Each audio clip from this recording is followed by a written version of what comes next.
Hello, fellow creators. I'm thrilled to have you here today.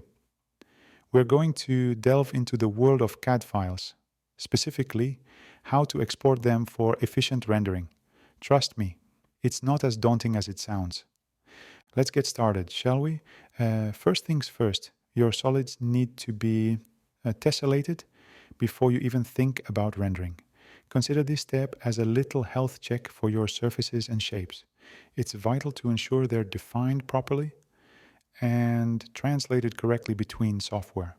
Now, when it comes to meshes and materials, USD or Universal Scene Description is your best mate. It's a modern, open standard that's as reliable as they come.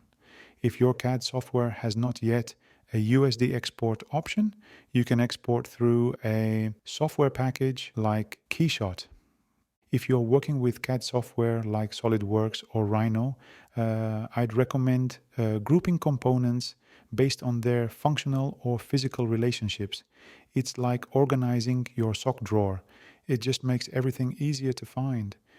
When exporting CAD files, there's no one-size-fits-all way to organize objects and components. But there are some general best practices that can make your life a whole lot easier. Grouping objects by materials can help you quickly identify and manipulate objects with similar properties.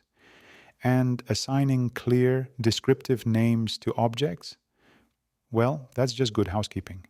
Lastly, be selective about what you export.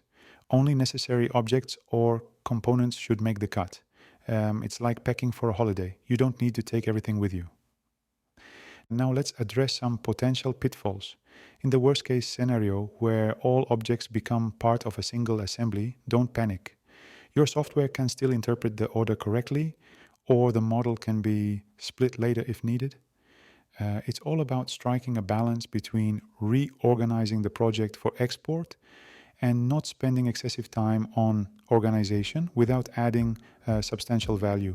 It's not about working harder, it's about working smarter. And there you have it. You're now well equipped to export CAD files like a pro. Next up, we'll be exploring how to import CAD geometry into Blender. Thanks for joining me today, and I look forward to seeing you in the next tutorial.